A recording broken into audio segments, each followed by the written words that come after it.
Hello YouTubers, welcome to Big Buddha is Watching. I'm Big Buddha. First off, yes, this is just a slightly different angle for today.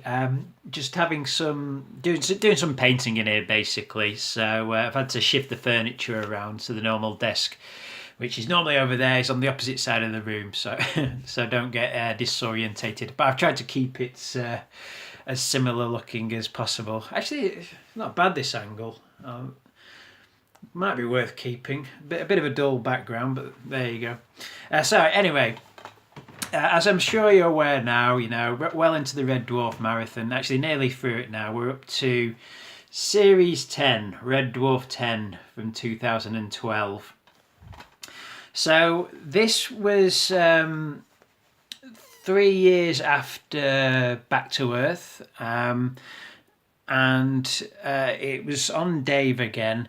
And this, in many ways, this is really a return to form. I would say that this is, well, I would say actually that this is far and away probably the best solo writing that Doug Naylor has ever done on the series. This really, if I had to pick a sort of post Grant Naylor split up era of Dwarf that really holds a candle to original era Red Dwarf.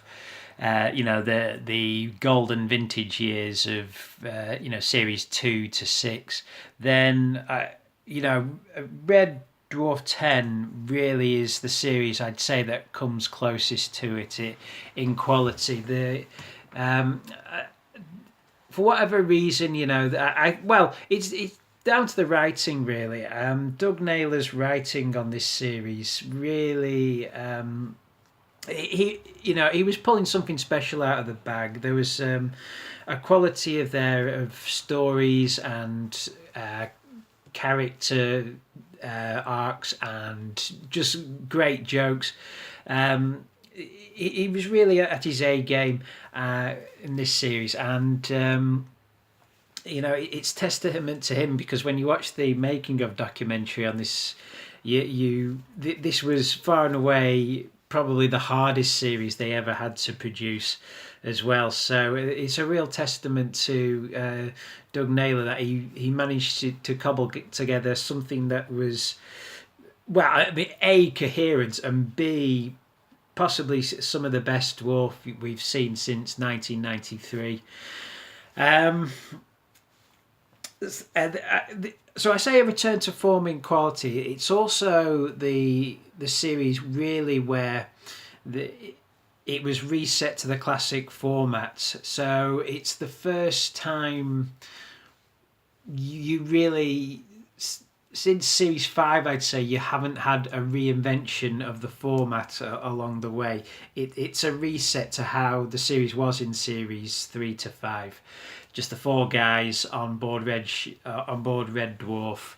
No Holly this time, and no Kachansky, although the plot thread of Lister looking for Kachansky that was set up in Back to Earth is a running thread throughout the series, but as of yet hasn't actually been resolved. And indeed in series 11 and 12 there hasn't really been any mention of Kachansky. So whether that was a purposeful decision to just abandon the Lister's whole search for Kachansky idea, or it's something that's going to be maybe brought up again at a later date, remains to be seen.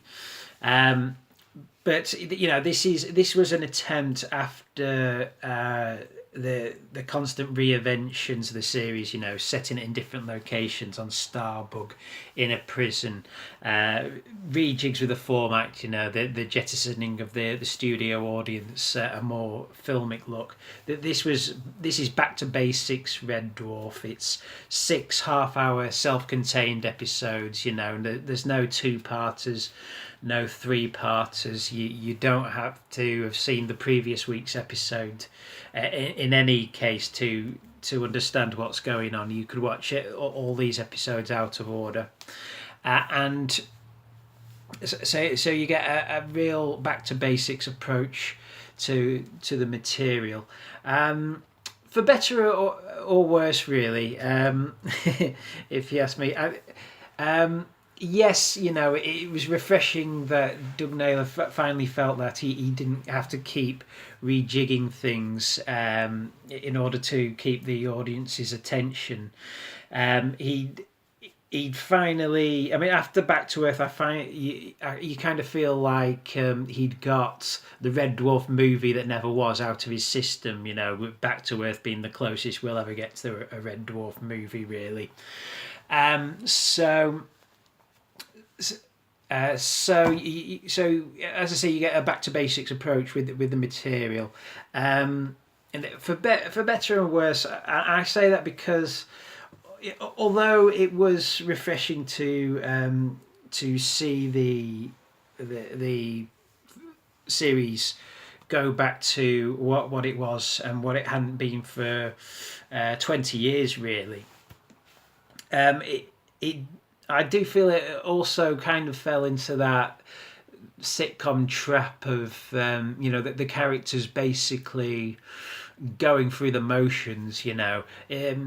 What was refreshing about rejigging the format in previous series is that's kind of true to real life, because in real life we don't stay in the same situations, for years on end. There are changes in lifestyle. There are changes in stories. Different characters come and go from our lives.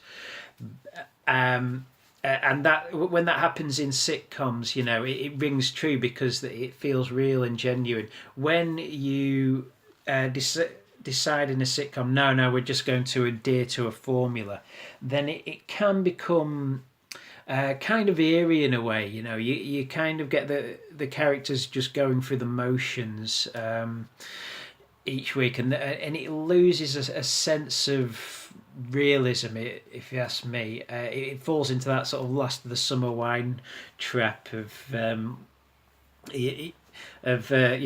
characters just trying to be funny by doing things that worked 20 years ago, but now they're just kind of going through the motions. So if there's a downside to the back to basics approach that they adopted in series 10 and maintained through series 11 and 12, it is a fear that the characters have become kind of staid and it doesn't quite ring true, I think, as it did in previous seasons. I mean, a good example of this that I've said before in series 10 is the fact that in the first series, Lister makes a reference to being 25 years old. He was 23 at the time, but he says he's 25, and in episode 1 of series 7 he says he's 28, which means that series 1 to 7 were really just set over a 3-year period, and with that in mind, that means that it's kind of a funny situation that Lister's in. Throughout the first 7 series, he's just a character who's recently found out that he's been abandoned in deep space 3 million years from home, and how he's coping with that. By the time that series 10 rolled around, all the cast had visibly aged, and it was obvious that there was no getting away from it, that this was 25 years later, and Lister had been in this situation now for the best part of a quarter of a century, but because the characters are going through the motions and still in their 50s acting like they were in their 20s, this is never really addressed or alluded to, which I think they miss a trick there, because I think there would be good comedy mileage to have with the fact that if these characters really had been in this same situation for the best part of a quarter of a century, they wouldn't maybe be going through the motions the way they are. They would have all gone a bit peculiar. There's the episode Dear Dave in this. There's a scene which I think is meant to sort of rival the the scene in Polymorph where Rimmer thinks that, or emulate the scene in Polymorph where Rimmer thinks that Lister and Crichton are humping. Here he's caught tried to move a vending machine that's toppled over, and Rimmer thinks that he's humping the vending machine. And it's made out that that's just something that Lister would do. But when I ever watch that scene, I always think, well, if Lister had been on his own all that time in deep space with just these three other characters for company, he probably just wouldn't care anymore. He probably genuinely would be having sex with vending machines, in lieu of anything else. He wouldn't care at this point. So that's what I mean about the disparity between the laughs that you've come to expect from Red Dwarf and any sort of genuine feeling of character that and development that you may have by this point. But that so this sounds like I'm being very hard on series 10, and I don't mean to be, because I do think actually this is a fine series that does genuinely stand up next to the classic era Red Dwarf. So let's go through the episode, shall we? Episode 1 is Trojan.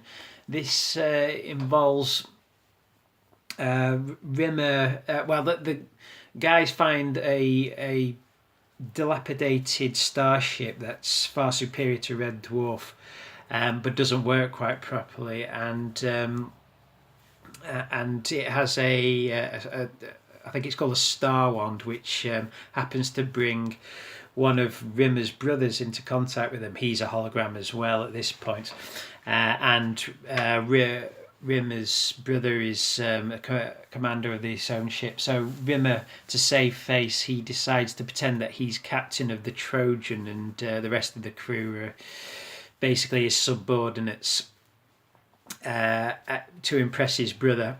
And then there's further family revelations when his brother actually turns up. You get some very very funny moments in this. There's a very funny moment with Rimmer doing an exam, and he's given a hypothetical question, and it just so happens that Lister's been reading a book which had coincidentally given the answer to this hypothetical question, and he told Crichton and Kat. So when he asks all of them, they all get the question right, and he can't figure out how they know this all about Sweden and mooses. That's a funny scene. There's a really funny bit where they're trying to pretend that the Trojan ship is moving, even though it's lost the capability of flight. So they say turning round, and they all have to lean to one side to pretend that the ship is moving. There's a bit where Rimmer gets so pent up with anxiety and resentment for his brother's success that it actually freezes him, and he gets some great Chris Barry gurning as his hard light B freezes into one of the classic Rimmer faces. But pretty funny episode, and a good strong start to the series. Fine jokes throughout. Either when Rimmer freezes, they start painting this face. And Lister's going, "You can't do this. It's wrong. It's wrong. It's Salvador Dali. Give me the pen." Really, really good lines. Episode 2 is Father and Sons. Another great episode. In fact, I might even put this as one of my favourites. There's kind of there's a few things that elevate the writing in this series. One is that unlike other series, there seems to be a thematic link throughout many of the episodes, which you don't really get in the other series. Here it's a sort of theme of fatherhood. Whether it was coincidence that Doug Naylor at the time was just preoccupied with fatherhood, I don't know, but a few of the episodes deal with fathers and father-son relationships, and this is the first one in this series. I'll just briefly mention also something else that I noticed with this series that you don't really get in many of the other series is I think Doug Naylor had taken a cue in writing 101 from a lot of American sitcoms, because a lot of the episodes in this series seem to have A plots and B plots. Most Red Dwarf episodes just have the A plot, and that's the thing that carries the story through from start to finish. You usually get the usual format of a Red Dwarf episode is a little sketch at the start, then the plot kicks in, exposition from Crichton, funny scene, resolution. With this series, I've noticed you had the A plot driving through, but then you also had a B plots. Like in Trojan, you had the A plot of Rimmer meeting up with his brother, but then you also have this little B plot going on of Lister ordering a Stirmaster from a shopping channel. Apparently there's shopping channels in 3 million years time from in deep space, manned by droids. In this episode, is there an A plot and B plot in this episode? Well, I guess, yeah. I mean, I guess, yeah. The sort of, well, this episode deals primarily with a plot thread that was left over from series 7. In Ouroboros, it was established. It was finally you found out who Lister's father is, and why he was abandoned under the pool table in the Egbert Arms when he was just a baby, and it transpires that Lister was his own father and he abandoned himself. So the A plot in Father and Sons really deals with Lister making videos for himself while he's drunk, and because they've got a new computer that can predict behavior patterns, he can predict what he will do himself when he watches these videos. So he's giving him fatherly advice and telling him to enroll in the Space Corps engineering program and get his tooth fixed, and you get some very funny back and forth with Lister basically talking to himself on a video screen, but it's a father-son conversation, and telling himself, "Oh, you're a big disappointment to me, Dave. I've given you some tough love. I've flushed your guitar out into space." And it's one of my favourite scenes actually in the whole series. And then my favourite moment is Lister really realises that he's flushed his guitar out into deep space. He just turns around and goes, "You don't understand me. I hate you, bastard!" And storms off. So that's the A plot, and then the B plot, of course, is Rimmer and Crichton setting up the new computer with who can basically predict behavioural patterns. I mean, it's kind of a recycling of the Cassandra idea to some extent. It's a computer who can see the future, but there you go. You got the A plot and the B plot, and both Trojan and Father and Sons. The A plot and the B plot kind of come together and resolve at the same time. So it's a different kind of structure in series 10, the episodes, but really well done. Episode 3 is Lemons. I mean, what's great about this episode is is basically you can sum it up in one line.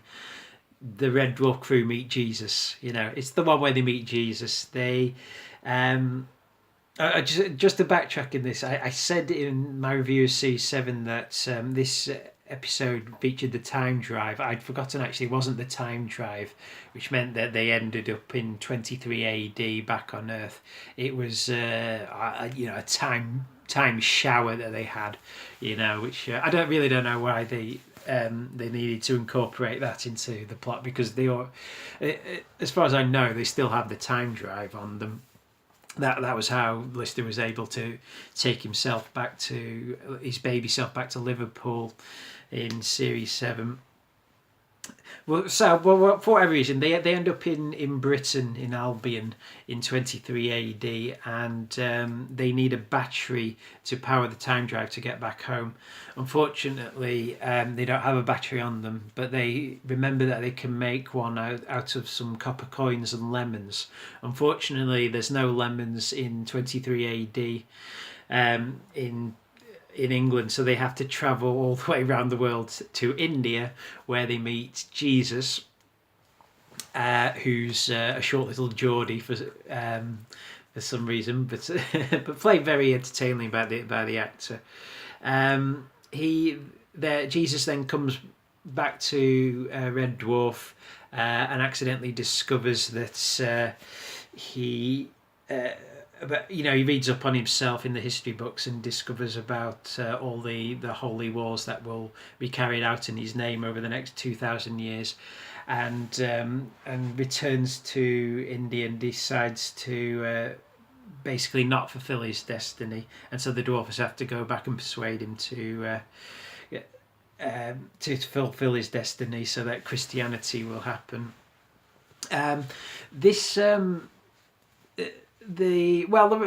I'll spoil the twist at the end. It turns out in the end that he isn't Jesus of Nazareth. He's Jesus of Caesarea, even though that Jesus of Nazareth and Judas possibly do make an appearance at the real versions at the end of this episode. This started off a trend that's carried on over into series 11 and 12 of Doug Naylor introducing famous historical characters only for it to turn out that they weren't famous historical characters. This happened again in Twentica and again in Cured. So I don't know what the rule is that if a famous historical character does appear, it has to turn out in Red Dwarf. It has to turn out that they're not actually the real person, even though the real Jesus does possibly appear at the end of this episode. Pretty, it's a fun little episode. Episode 4 is Entangled. Again, this is one I really like, but I always seem to like episode 4 in a Red Dwarf series and this is no exception. It's my favourite ones are always bunked to later on in the series. Whereas if I was picking the running order for these series, I'd have put this one much earlier. This feels the most sort of imaginative that Doug Naylor's ever got in his writing. The plot wise, this is the most sort of akin to what I considered to be a classic Red Dwarf episode. You actually get two very imaginative ideas in this. One is I think Doug Naylor takes a lot of inspiration from real science, and I think he'd been reading up on coincidence and how it's been proven or theorized by people that coincidence can be heightened through extreme emotional states. So he takes this to its logical conclusion, and he has Cat and Crichton become entangled, so they start saying the same lines of dialogue at the same time. And it's a real testament to Robert Llewellyn and Danny John Jules' acting abilities that they're able to deliver the same lines for the same rhythms very quickly as well at the same time. And they do this throughout the episode. And at one point, Chris Barry Rimmer just goes, "That's becoming really annoying," and it's the perfectness of the timing of the line, because he says it, pretty much at the moment that it stops being funny and does become irritating. So that's the first really imaginative section of the story, and then the second section, which was really born out from the fact that This episode, the second half was written at the last minute because it was originally meant to end with Rimmer with a comedy monkey, basically. Rimmer discovering a comedy monkey, a monkey, and on board a ship, and it turning out that the monkey was very intelligent, and Rimmer thinking how he could use this to his advantage. And then at the last minute, they discovered that they couldn't do this because they'd employed a human actor to play the ape. But because in the studio lights, the human actor couldn't work for more than 45 minutes in his makeup through regulations, they realised they had to abandon this idea. But the idea they came up to replace it was really imaginative, I thought, of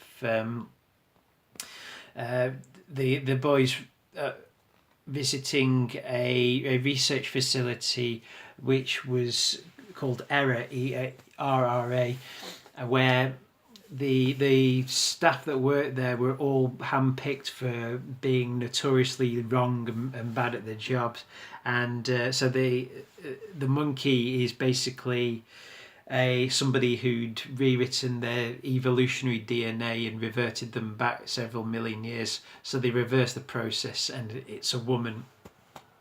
And because she gets everything wrong, she has to help.